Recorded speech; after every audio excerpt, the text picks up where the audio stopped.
Las pirámides de Giza, ¿verdad que son una imagen icónica? Son, no sé, un misterio, una hazaña que parece casi sobrehumana. Y por siglos la historia que nos han contado sobre ellas, bueno, ha sido una de sufrimiento y opresión. Durante milenios la versión era bastante simple, ¿no? Que las grandes pirámides de Giza fueron construidas por esclavos. Es la imagen que tenemos todos en la cabeza, la que hemos visto en el cine, la que leímos en los libros. Está tan pero tan metida en nuestra cultura que, vamos, la damos por hecho. Pero, ¿y si todo eso que damos por hecho estuviera mal? ¿Qué pasaría si la historia que conocemos de memoria no fuera cierta? ¿Y si la evidencia, la ciencia moderna, nos contara algo completamente distinto? Bueno, creo que ya es hora de que nos metamos de lleno a desentrañar este misterio. Ok, para llegar a la verdad, primero tenemos que entender de dónde salió el mito. Pensemos en esto como, no sé, una especie de investigación detectivesca, rastreando las pistas de un error histórico que se hizo gigante. Y bueno, la primera pista, la fuente principal de todo este enredo, nos lleva a un nombre muy famoso, el historiador griego Heródoto. Allá por el siglo V a.C., él escribió que el faraón Keops obligó a toda su gente, sin excepción, a trabajar como esclavos para levantar su increíble monumento. Pero aquí viene el gran problema con esa fuente. A ver, Heródoto visitó Egipto más de 2000 años después de que se construyera la Gran Pirámide. O sea, no estaba escribiendo historia en tiempo real, estaba básicamente anotando los cuentos y las leyendas que la gente local le contaba.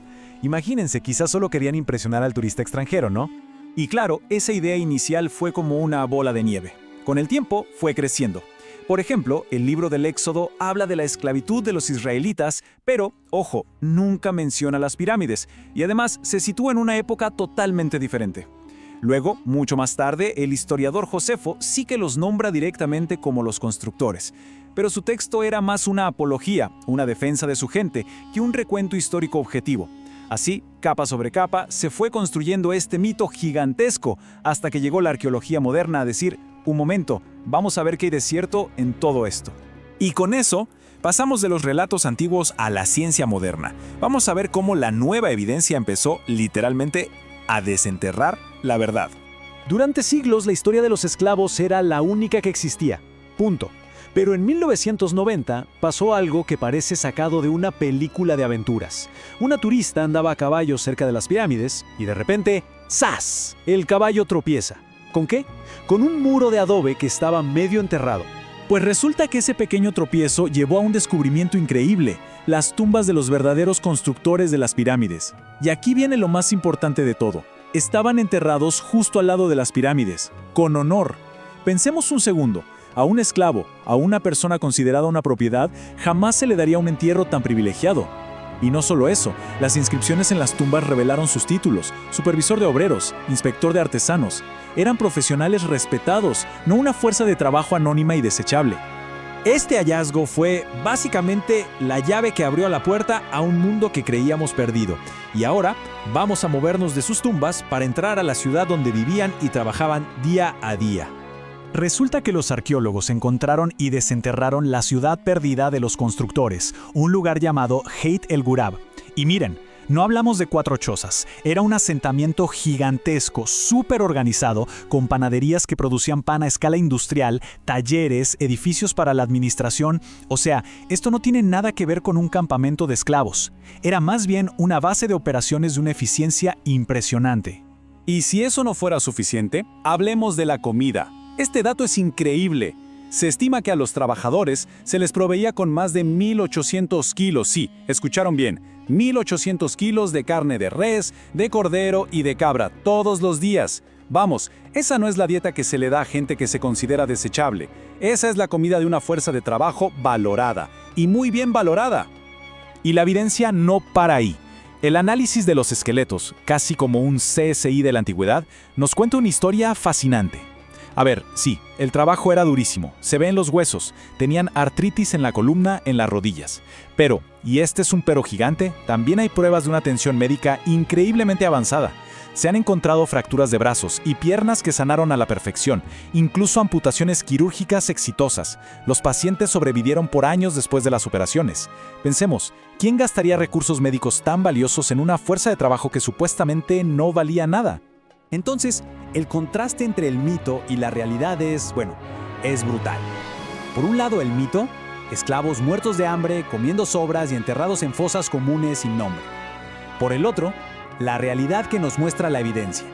Trabajadores bien alimentados, comiendo carne de primera y que al morir recibían un entierro digno y con honor en sus propias tumbas. Son dos mundos completamente distintos. Ok, entonces la gran pregunta es, si no fueron esclavos, ¿quiénes fueron? Y más importante, ¿cómo se organizó un proyecto de esta magnitud? ¿Cuál era el sistema que lo hizo posible? La clave parece estar en algo llamado sistema de Corbea. A ver, ¿qué es esto? Pensemos que en esa época no había una economía monetaria como la de hoy, así que una forma de pagar impuestos era con trabajo. Los ciudadanos, sobre todo los agricultores, le pagaban al Estado trabajando en grandes proyectos nacionales por un par de meses al año.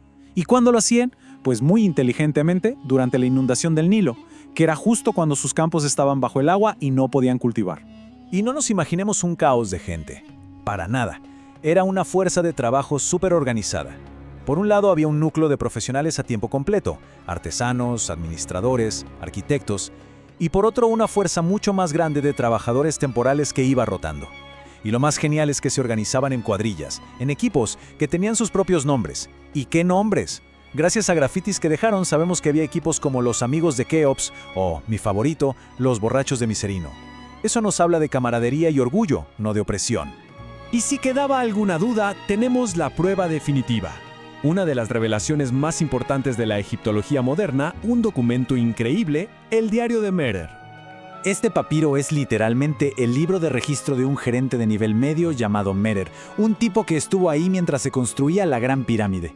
¿Y qué cuenta? Pues no habla de látigos, ni de castigos, ni de sufrimiento. Para nada.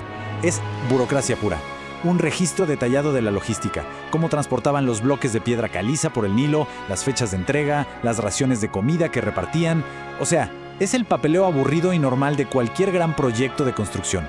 Y eso precisamente es lo que lo hace tan revelador. Nos confirma que esto era un trabajo profesional. Así que, si juntamos todas estas piezas, la evidencia nos revela una nueva maravilla. Una que no tiene que ver con la ingeniería, sino con la gente. Y que cambia por completo el legado de las pirámides. Al final, la conclusión es clara. Las pirámides no fueron obra de una masa de esclavos oprimidos. Fueron el resultado del esfuerzo de una nación entera de ciudadanos, trabajadores calificados y respetados, que se movilizaron para un proyecto nacional de una escala que todavía hoy nos cuesta imaginar. Pero, ¿por qué lo hacían? ¿Cuál era la motivación? No estaban simplemente apilando piedras para una tumba. Para ellos, estaban construyendo el hogar eterno de su rey. Y ese acto era fundamental para mantener el Ma'at, el orden y el equilibrio cósmico. Creían que de eso dependía la prosperidad y la estabilidad de todo el país.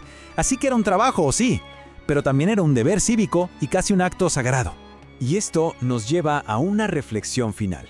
Quizás la verdadera maravilla de las pirámides no es tanto cómo las construyeron, sino quiénes.